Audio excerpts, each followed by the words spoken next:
Hey, Erin.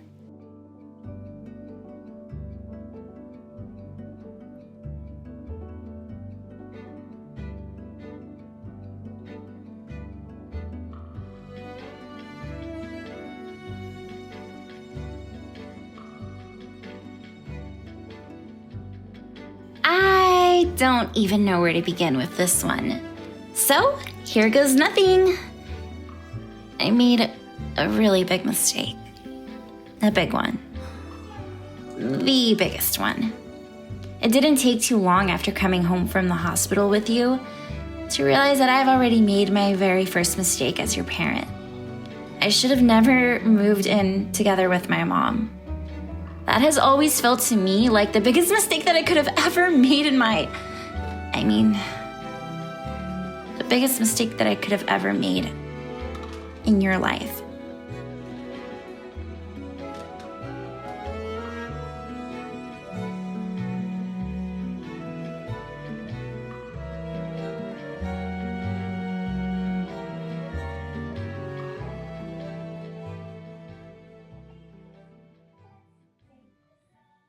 Where are they coming from? Why are there so many fruit flies?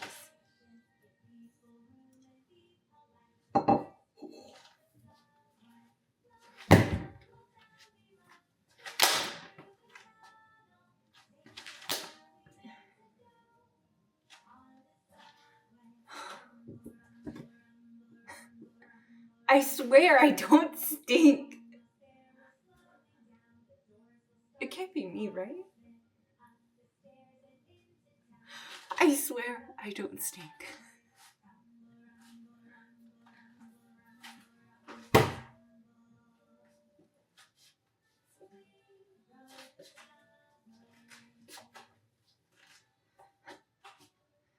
I swear I don't stink, Erin.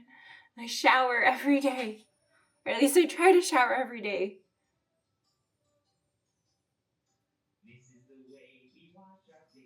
They're fucking with me at this point.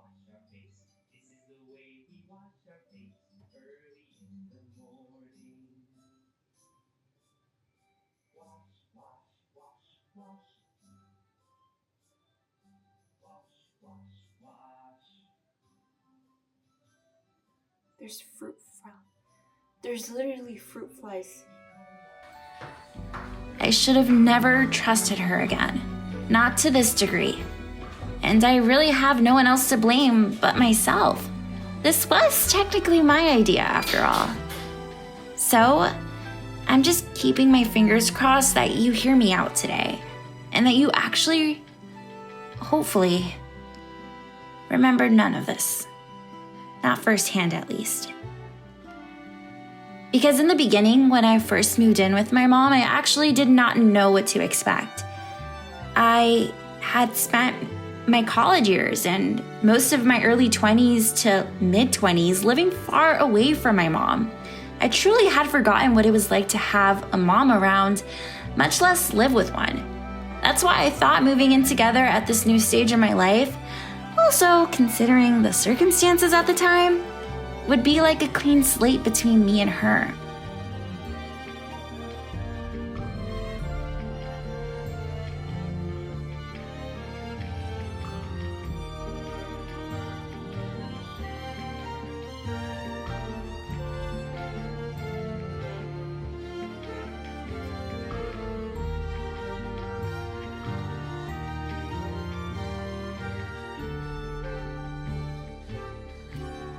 And I remember in the newborn stage, I was actually extremely startled by her. And don't get me wrong, she didn't do anything wrong or bad towards you or me. I actually just couldn't believe it. I didn't recognize my own mother for the very first time in my life. She was a softer version of herself, to the point where I would frequently find myself trying to recollect that same softness that I was witnessing between you and her in my own childhood somewhere. But I would just wind up giving myself a headache trying to go down memory lane. And I could never end up remembering anything significant in my own childhood memories. I never took my mom for the sentimental type until I saw her with you.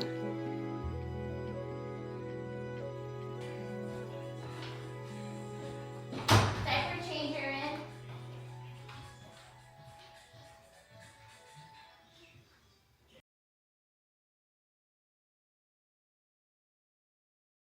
You know, Erin, the more time that passes by living in this house, the more I feel crippled and trapped here. I don't know how or even when to leave at this point. I remember I promised you very early on like a random night breastfeeding you, of course, that we would only live here for no more than 1 year. 1 year was all I needed to get back on my feet. That's what I swore to myself. I swore to you that I would buy you your own home to live in for your very first birthday. And thinking back, it was kind of endearing how naive I was about the future that lied ahead of us. Halfway through your first year, my reality began to settle in quickly. The reality of motherhood and being a single parent on top of that, it humbled me to say the least. You know how they say if you want to make God laugh, tell him your plans? Well, yeah, I know he got a good laugh in. And I hope you are too, Erin. I had never really been someone who's spoken things into existence or believed in manifesting. But something in me changed when I became a mom. I became delusional, and even to this very moment, I'm gonna be honest, I still think anything in life is possible, even though I haven't been very lucky in my own endeavors so far. I can only blame myself for being delusional. Delusional enough to think that I would be lucky enough to have everything work out easily in the end. I've just never been that lucky of a person.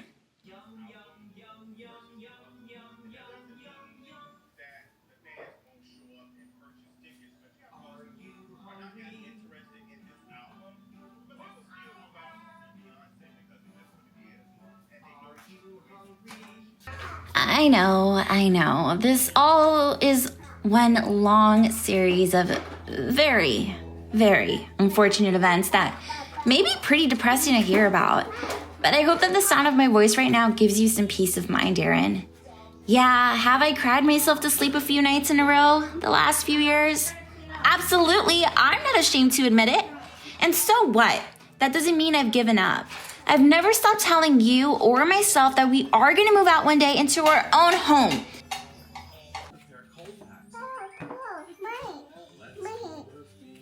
Can you turn on the vacuum for me? Turn it on.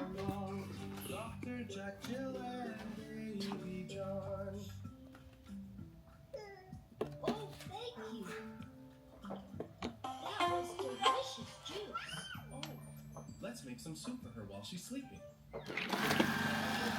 And the deed is going to have my name and your name on it. I fantasize about that day all of the time. I pray about it every night. And every day I try to sacrifice in more ways than one to get closer to that reality. One day. Soon, I hope. But I've never gave up. I haven't given up. Yeah, maybe the timeline keeps shifting around. So what? Who's keeping track? It hurts no one to be a healthy amount of delusional, right? I really believe I will be successful at something one day. So successful at this one thing that it's going to give me an opportunity to save up even more money and get that opportunity of buying a home a lot sooner. That way, I don't have to keep being a burden to others around us. I already feel like a loser. I've felt this way since day one. I guess what I'm trying to say is we won't be stuck here forever. I promise you.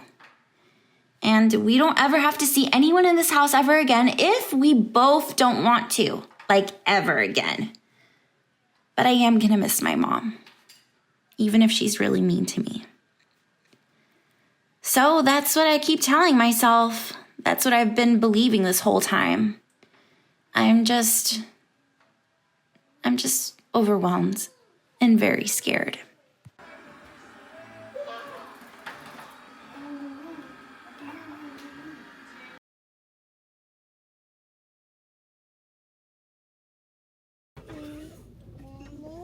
Good night, T. Good night, Mom. Let's go for a drive, okay? There would be days where I wasn't even done with my workday yet, but it was almost like I would get this sixth sense. Something would like tickle my spirit, and I just knew that the best strategy was just to get us out the door way before Grandma even came home, because it was never just about coming home to a clean and organized house with her. That was just in the beginning. The more time went on living together, the more the goalposts kept moving further and further away. It later evolved into not even knowing which version of Grandma was even going to walk through the door that evening. Some days, she was filled with glee as she saw you running to the door just to greet her. And other days, well, let's just say it was hard to ignore the energy in the house because her face always said it all.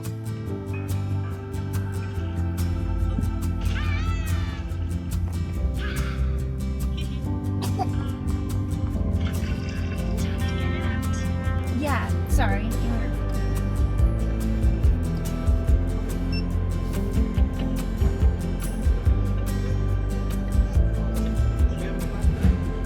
No, I was just putting my daughter to bed. Well, her nap. We're just driving around right now. Our Honda, our little tiny Honda HRV, quickly became our safe space. I knew I could always rely on a car ride to protect our spirits and escape, quite literally, to somewhere peaceful.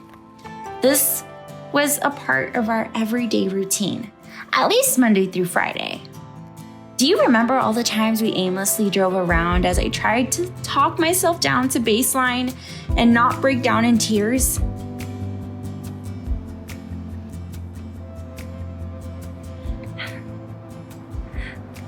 Hi.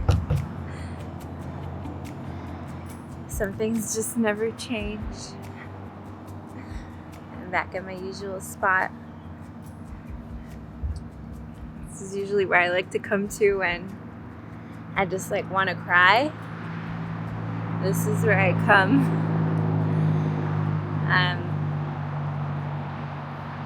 Man, I don't even know where to begin.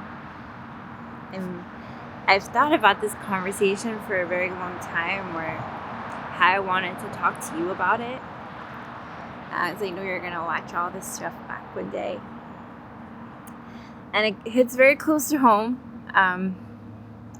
because I'm talking about like my own mother, and I don't know, I never thought I was gonna be a mom. I never wanted to be a mom. I mean, I love being your mom. I would do it all over again. I would pick the same decision to be your mom over and over again. No matter how many times I get taken back in time, I would do it. I would choose you in a heartbeat. I guess that's why it's so hard to talk about this for me. And it's part of the reason why I took some time off, was honestly because I wasn't really sure, like, I was experiencing a lot of things all at the same time in postpartum, especially in the very, very beginning. And I felt like I have just been constantly go, go, go.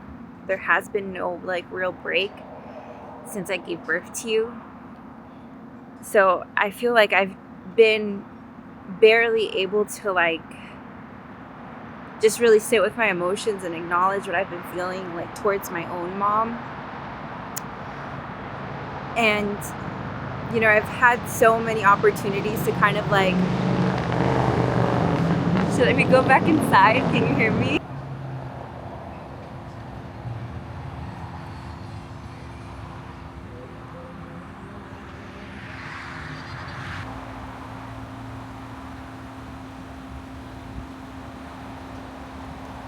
This is better.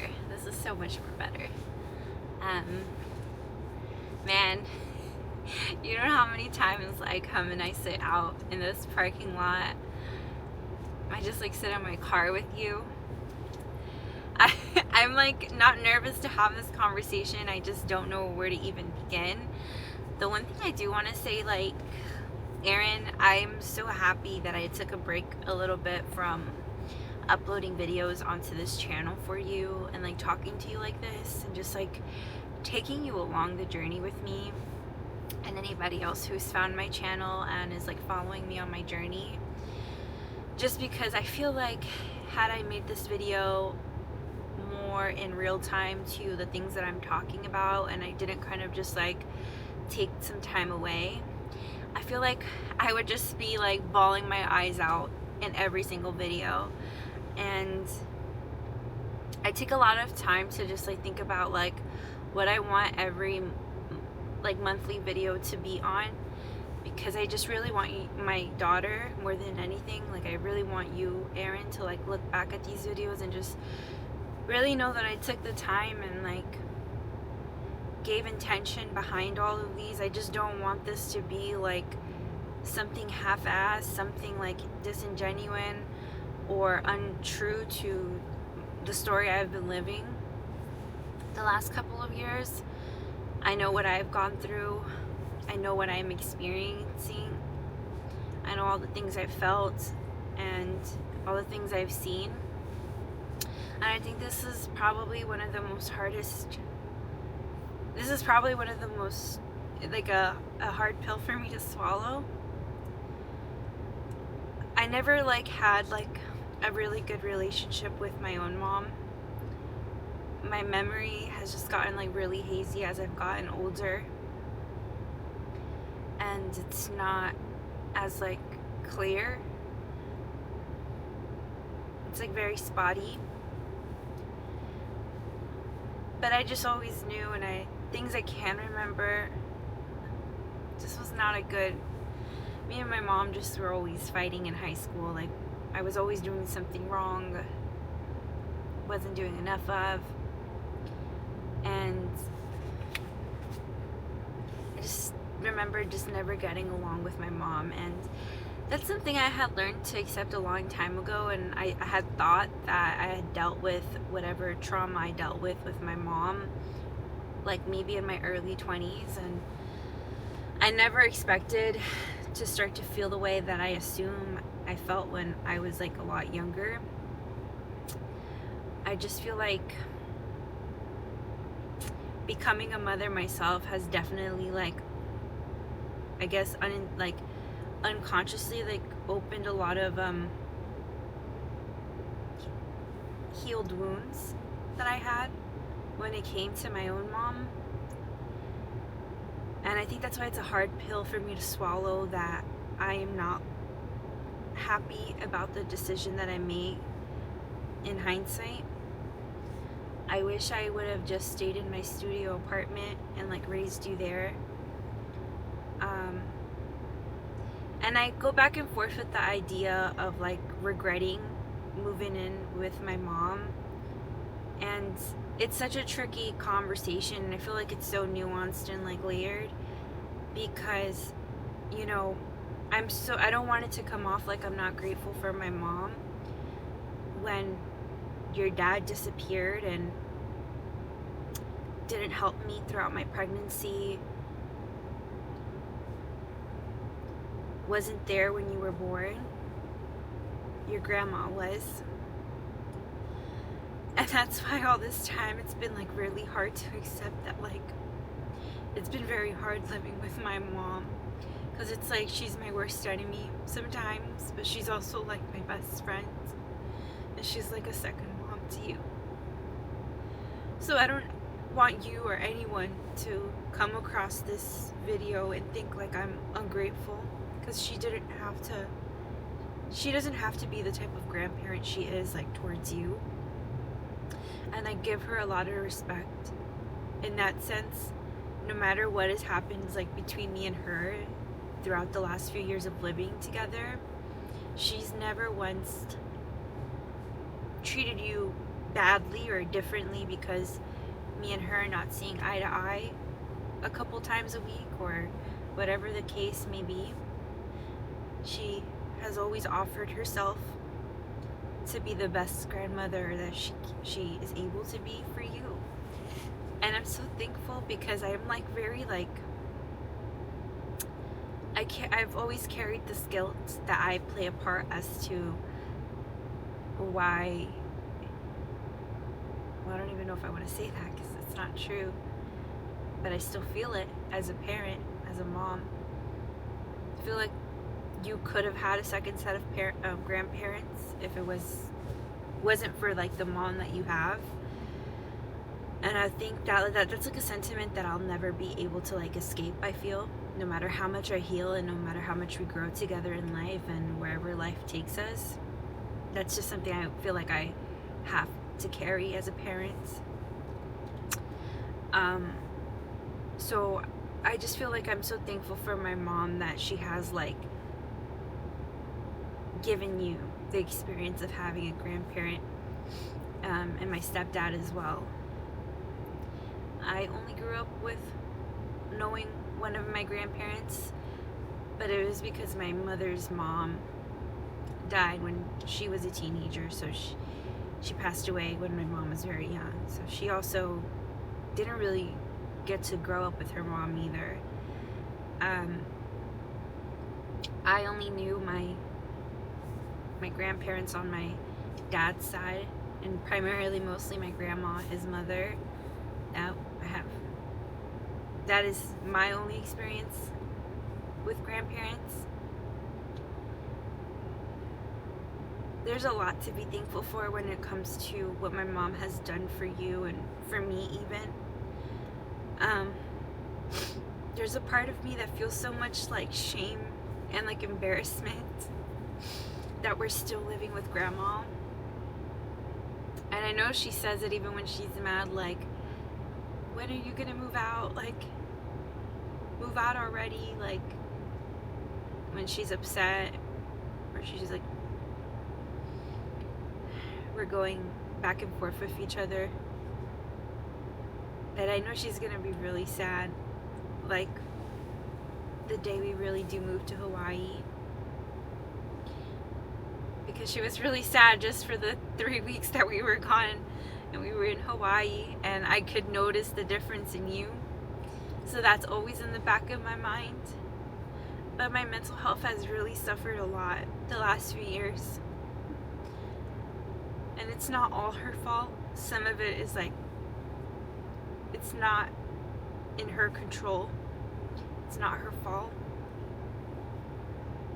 But I feel like she's played a big portion, like part into like my postpartum depression and my anxiety. Because me and my mom were already two different people, so we're definitely two different types of moms as well, and we have different parenting styles. And she has way more experience than me. But I'm just not happy with the way that she's talked to me. And a lot of the things that she said. And how she's treated me in front of you sometimes. Because I thought I was gonna at least save you the trauma of like toxicity and like toxic relationships.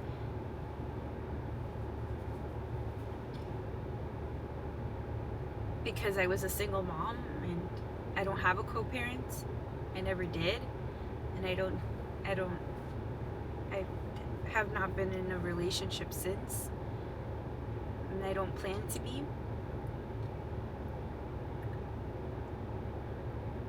So it took me by surprise, honestly, and I don't know if that's ignorant of me. It just took me by surprise when things I thought I was going to at least like avoid were still happening between me and my mom in front of you, and that like really broke my heart. And I have like a lot of resentment too.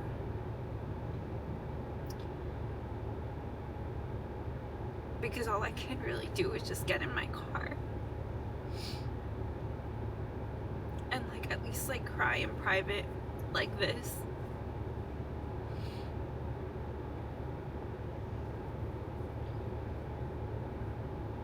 I'm so sorry. I'm really sorry, Erin.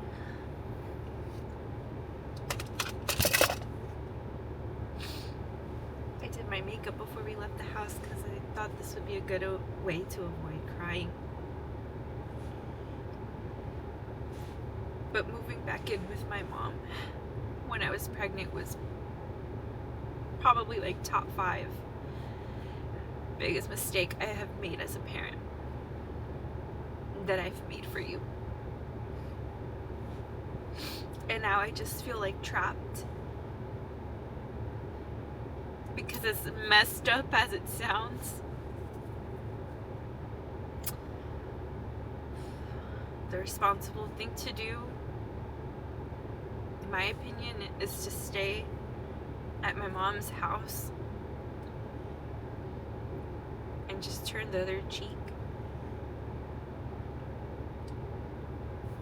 and just keep saving money and try to set myself up for the best scenario possible for when we do move out on our own and we have our own home, so that we don't struggle from then on. And that's what I keep telling myself, and that's why I feel like if it wasn't for having a child and being a mom, I would, and somehow I like still ended up in a situation where I was living at home with my mom at like almost 30, I would just like live in my car. But the best thing that I can do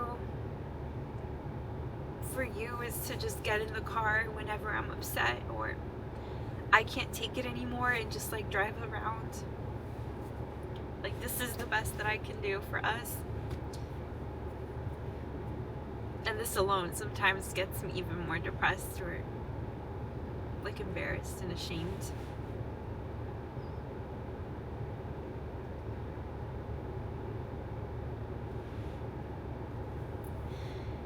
Sometimes like I'll Google search on my phone, or I'll ask like ChatGPT, like how far can a child's memory go, or like how far can a person's memory go, because I just want like some hope that you don't remember the first 2 years of your life.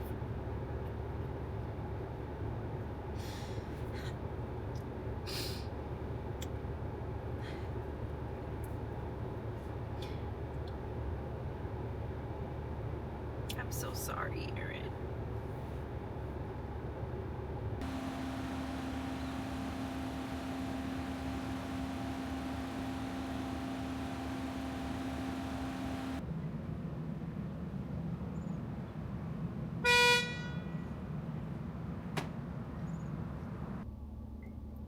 I'm really proud of how I'm handling this conversation with you so far. So your mommy's a crybaby. And I've sat in this very parking spot so many times after work, at nighttime, on the weekends, whenever I just really needed to like get away, and just cried out of desperation, really, because I just didn't know what to do. I didn't know if to just stay at a hotel, or to just swallow my pride and just rent an apartment.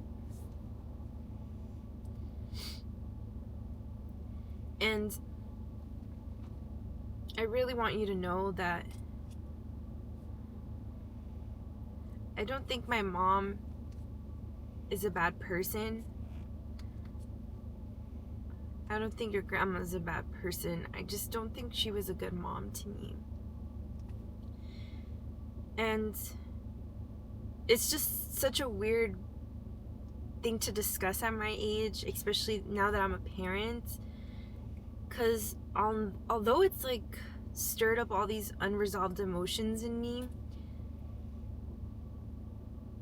it just makes me sad only that you have to experience it with me, like all these unresolved issues that are transpiring with me and my mom. But I don't really care to fix it. I think I've accepted who my mom was a long time ago. But when you become a mom, especially for the first time, like, things you thought you were over or didn't care about anymore, things you went through in the past, even if you don't realize it all this time, like, if it's lingering in your heart or in your spirit, it does come to surface when you're actively parenting, especially I feel like for the first time. And I think that's why I'm butting heads so much with my mom. In the beginning, I was seeing a whole new side to my mom. I've never seen my mom be so soft before. She was very like tough love with me growing up, with my siblings too. When I think about the type of mom she was, like, I don't think about like kind or loving, I don't know, but seeing her with you, I've gotten to see a whole new side to my mom, and I only have you to be thankful for that. So she's definitely become a lot more human to me.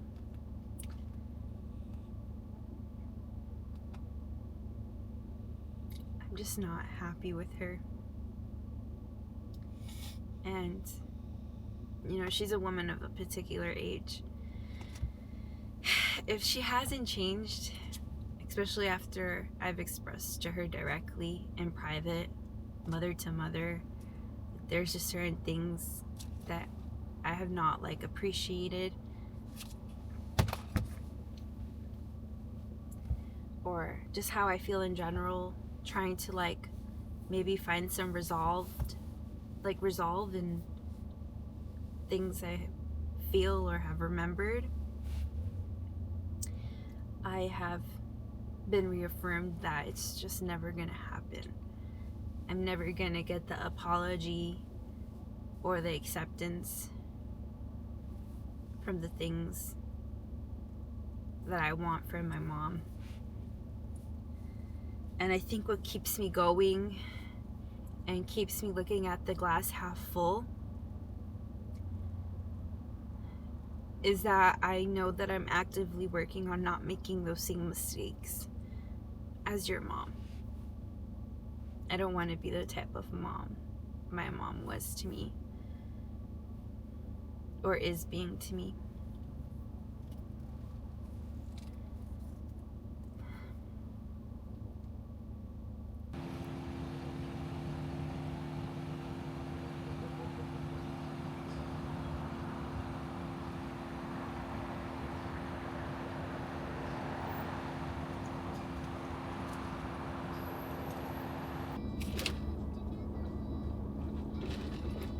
You woke up.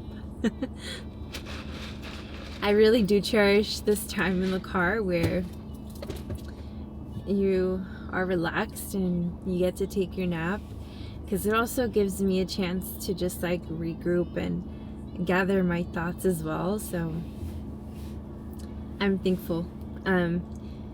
Even if these scenarios where we end up driving around in the car aimlessly or sitting in our favorite parking lot is like due to a not so pleasant feeling, it turns into something nice always.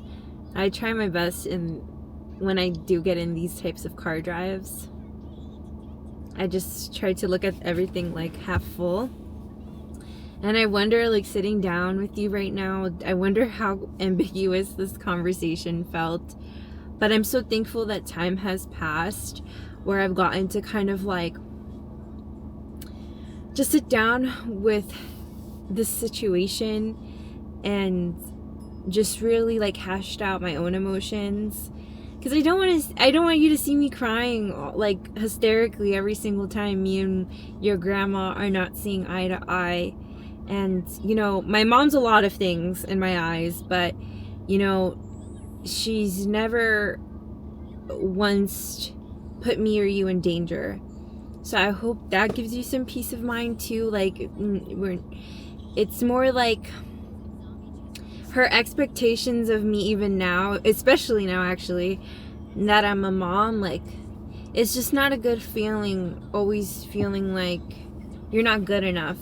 And I feel like I'm not the same girl I was when I was a teenager. I'm a woman. I'm gonna be 30 soon. I don't have those people pleasing tendencies that I probably had the last time I lived with my mom when I was like super young and like a teenager. Back then, maybe I was like more into like people pleasing her or trying to win her, like just trying to win her over.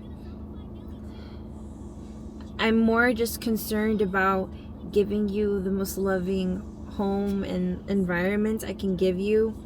So when me and my mom have our moments together, it feels so defeating, and it feels like I'm even a bigger burden to myself, towards you, and even to my family that I live with.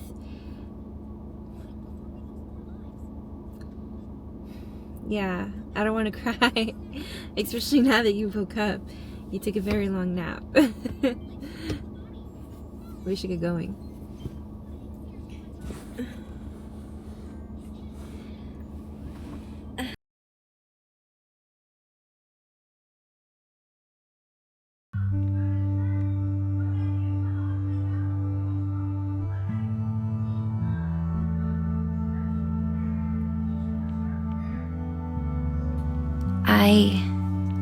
I absolutely hate how much you light up when she comes home from work sometimes. No matter what happened the day prior, you seem to always welcome Grandma with open arms the very next time you see her.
Como 6, solo me ha quedado la escoba.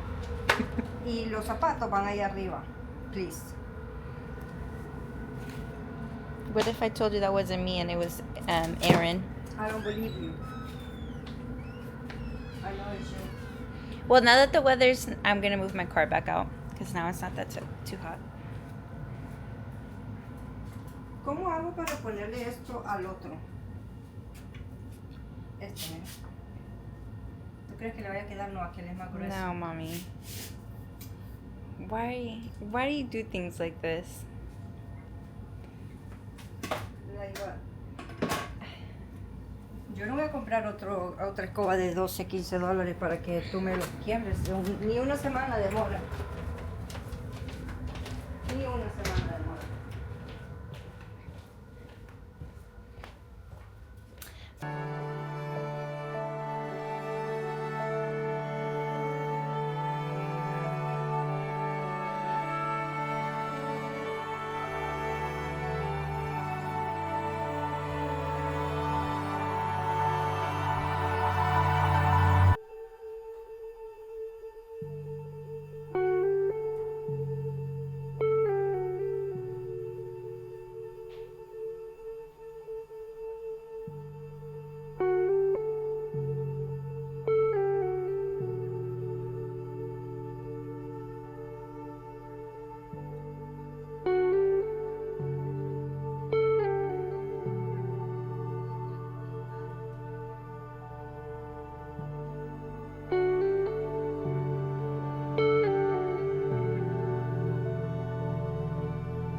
guess that's what people mean when they say babies truly do come into this world with pure hearts and a clean slate. I don't hate you for loving your grandmother. Harder. Good job. Oh, good job. What did he wish for? Cutie.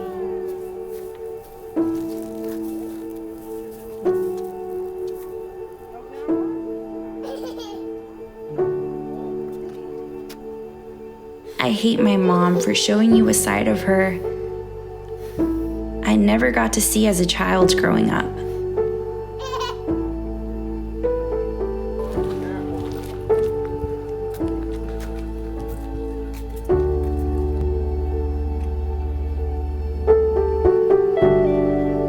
I don't ever remember seeing the side of her. Not then, and not now, not towards me. I don't really think she knows how to deal with me, how to love me. That's why I think you're so lucky, Erin, because you have so many people that love you already. You're the light of my life, is what my stepdad and my mom always say about you. In reality, you're more like the glue that is keeping us all in this home. We had no idea what we were all signing up for, and I don't think anyone in this house knows how or even when to leave.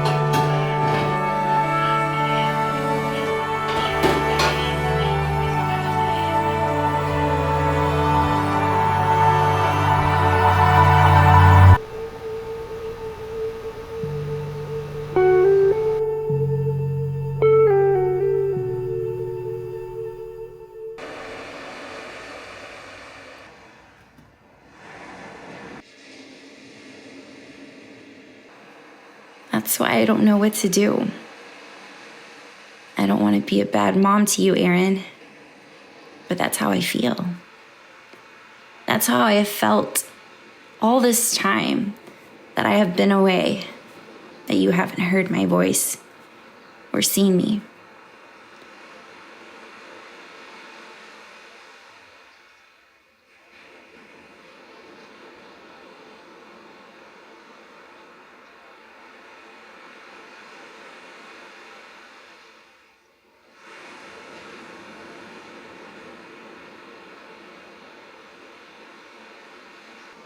I don't want to take you away from the only family you have ever known, that you probably will ever have from me. The only home you have ever known. But the longer that I stay here, the more I feel like my mental health is just chipping away.